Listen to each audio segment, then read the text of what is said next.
Welcome to my channel. यहाँ पर हम नीट और जेईई के लिए फिजिकल चैप्टर स्टार्ट कर रहे हैं। चैप्टर नंबर 1 है। चैप्टर 1 का नाम है physical world units and measurement.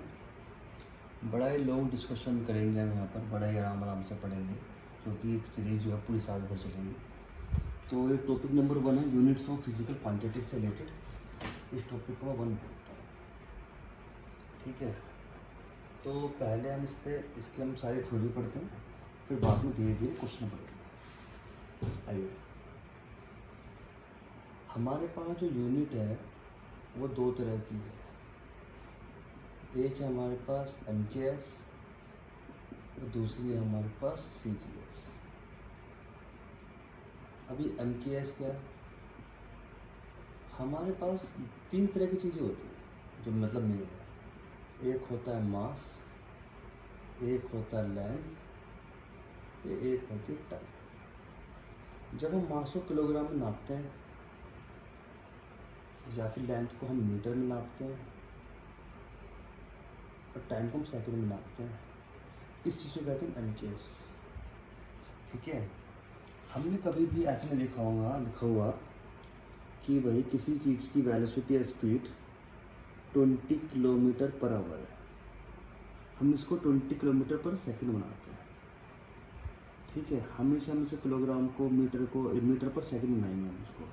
अगर किलोग्राम बाई आवर है तो हम इसको मीटर पर सेकंड बनाएंगे। या फिर अगर आपने कहीं लिखा हुआ है 10 किलोमीटर अपॉन सेकंड, ये नहीं होगा। इसको हम MKS बनाने के लिए इसको हम मीटर अपॉन सेकंड में बनाएंगे। कहने का मतलब ये है कि हमें पूरा का पूरा फॉलो करना पड़ेगा एक ही बार में। अगर कहीं पर मीटर है तो आप टाइम सेकंड में लोगे, अगर मास किलोग्राम में है तो सेकंड में लोगे। इसी केस के अंदर हमारे पास एक आता CGS। CGS के अंदर ये जो है ये ग्राम में है,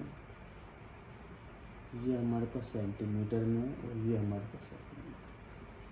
कभी आपके पास ऐसा नहीं होगा कि भाई किसी की वेलोसिटी जो है सेंटीमीटर पर आवर है, 10 सेंटीमीटर पर आवर है। या तो अगर 10 सेंटीमीटर लगा रही हो तो उसको फिर सेकंड में बनाओ, या तो ये सिस्टम। कहने का मतलब ये है कि आपको एक ही चीज़ फॉलो करनी पड़ेगी, या तो MKS या फिर CGS। हमेशा MKS और CGS को फॉलो करते हैं। इसलिए किलोमीटर पर आवर को किलोमीटर पर सेकंड में चेंज करते हैं, मीटर पर सेकंड में चेंज कर देते हैं अगर हमारे पास चाहिए होता है तो यहाँ तक बात समझ में आई कि हमारे पास 2 तरह की यूनिट है, एक है MKS, एक है हमारा CGS। अगर हमारे पास मास है किलोग्राम में तो हमें लेंथ हमें मीटर में लेनी पड़ेगी, टाइम सेकंड में लेना पड़ेगा। क्योंकि ऐसी बहुत सारी यूनिट हैं जिसमें तीनों होंगे, जैसे फोर्स है, एक्सलेशन है, या फिर और भी बहुत सारी चीज़ें, टॉर्क है, मोमेंट ऑफ इनर्शिया है। जो भी आगे फिजिकल एक्टिविटीज़ होती हैं, फिजिकल क्वांटिटीज़ होती हैं, उसके अंदर मास किलोग्राम में, लेंथ मीटर में, टाइम सेकंड में लेना पड़ेगा, नहीं तो आप ग्राम में, सेंटीमीटर, सेकंड में लोगे। तो यहाँ तक बात आपको समझ में आ गई होगी, ठीक है। चलिए आगे बढ़ते हैं। MKS CGS के बाद हम टॉपिक को आगे बढ़ाते हैं। जरा समझते हैं कि ये क्या चक्कर है। मैं कहता हूँ 20 किलोग्राम को मैंने इसको चेंज करके ग्राम में लिख रहा हूँ, तो क्या करूँ, 10 की पावर 3 ग्राम, ठीक है। मैं कह रहा हूँ 5 आवर 5 सेकंड। अब जो ये आपने बनाई है, ये थी इसकी यूनिट नंबर 1, ये यूनिट नंबर 1 है। और ये जो है आपने बनाई है यूनिट नंबर 2 है। ये इसकी पहले वैल्यू है N1 और ये इसकी क्या है, N2 है, N2। तो क्या होता है, कई क्वेश्चन के अंदर आपसे पूछेंगे N2 बताओ। तो हमेशा अगर आप एक फाइनल आंसर देखोगे कभी भी सिस्टम के अंदर, तो हमेशा N1 = N2 × U2 होगा ही होगा हर केस के अंदर भाई, क्योंकि आपने इसको चेंज ही तो कराया इसके। और जैसे आपसे कहीं पूछेंगे तो आपको N2 बताओ, मतलब नया वाला बताओ कि कितना हुआ, तो फॉर्मूला क्या होगा, ये होगा। अब जो U1 है, जो ये वाला पार्ट है और ये वाला पार्ट है, जरूरी तो नहीं है एक ही, तो तीनों हो सकते हैं, M भी हो सकता है, L भी हो सकता है, T भी हो सकता है। इसीलिए हम क्या करते हैं, तो U1 को हम क्या मान लेते हैं, M1 L1 T1 A B C, और U2 को क्या मान लेते हैं, M2 A L2 B T2 C। ये क्यों मानते हैं, क्योंकि हमारे U1 U2 तीनों फॉर्म में हो सकते हैं, किसी में 2 हो, किसी में 3 हो, किसी में M ही हो। जैसे यहाँ पे सिर्फ M ही है, पर लेकिन क्या पता अगर लिखा होता किलोमीटर पर आवर तो L भी आ जाता ना, इसीलिए तो मैं तीनों ले लेता हूँ एक नॉर्मल केस। तो N2 = N1 = U1/U2। तो फॉर्मूला बना आपका, U1 की वैल्यू कितनी है, M1 M2 कि पूरे की एक में ले लेता हूँ A, L1 L2 की पावर ले लेता हूँ B, T1/T2 की पावर ले लेता हूँ C। तो ये आपका फॉर्मूला बना बेसिकली। ठीक है, एक क्वेश्चन करके दिखाता हूँ मैं आपको इसी बेस पे हम एक क्वेश्चन करते हैं कि 2 किलोमीटर पर आवर = कितने मीटर/सेकंड। तो यहाँ पे देखोगे तो N1 की वैल्यू 2 है और आपको N2 निकालना है। तो N2 का फॉर्मूला क्या है, N1 M1 M2 की पावर A L1 L2 की पावर B T1/T2 की पावर C। मास तो यहाँ पे है नहीं कोई, यहाँ पे क्या है, किलोमीटर पर आवर है। तो आप इसको क्या लिखो, 2 किलोमीटर पर आवर = कितने मीटर/सेकंड -1। ये मतलब बना। तो इसके ऊपर पावर कितनी है 1, और ये कितना है, तो ये तो आपका हो गया, ये तो आपका हो गया टाइम का हो गया C, और मीटर के ऊपर है ये, तो ये आपका हो गया B। दोनों तरफ हमेशा सेम रहते हैं। ठीक है, यूनिट्स वैल्यू पुट करते हैं।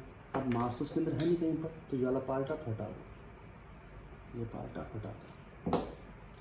तो L1 की वैल्यू कितनी है, L1 है आपके पास किलोमीटर/मीटर की पावर A, यहाँ पे कितना है आवर, और यहाँ पे कितना है सेकंड की पावर -1। सोल्व करो उसको, 10 की पावर 3 मीटर 60 सेकंड -1 कट गया। तो आपके पास है 2 10 की पावर 3 सेकंड -1। तो क्या मतलब बना इसका, 2 10 की पावर 3 60। ये आपके पास आंसर हुआ, N2 इतना हुआ। ठीक है, हमेशा जो ABCD है वो यहाँ से निकल के आएगा, यहाँ से निकल के आया किसी के अंदर। ठीक, एक क्वेश्चन करके दिखाता हूँ मैं आपको, रफ करता हूँ।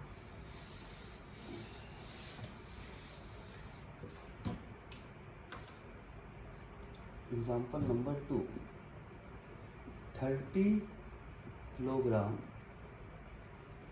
मीटर/आवर कितने ग्राम सेंटीमीटर/सेकंड है। याद करो, जो ऊपर जो भी यूनिट वो होंगी पावर, वही पावर यहाँ पर होगी। तो N1 की वैल्यू कितनी है 30, N2 आपको निकालना है।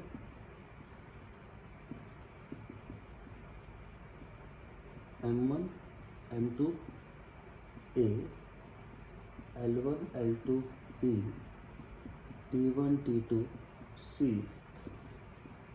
N2 30।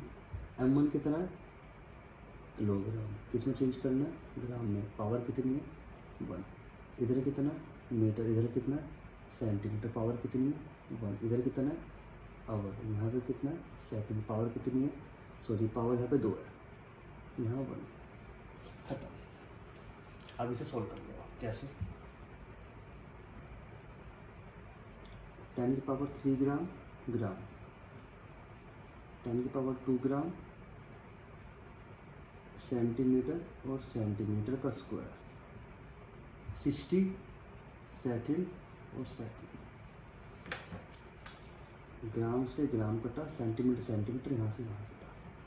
तो आपके पास कितना आंसर आ गया 2, 10 की पावर 3, 10 की पावर 2 का स्क्वायर और इधर 60, तो 2 3 4 60, तो कितना हुआ 3 4 7 और 1 8, तो 10 की पावर 8 और 6 दूनी 12। ये आपका N2। N2 का क्या मतलब बना, इसका मतलब ये बना आपका कि 30 kg metre square second is equal to 12 10 की power 8 gram centimetre square second. ठीक है, तो ये क्वेश्चन कुछ इस तरह से करते हैं आप।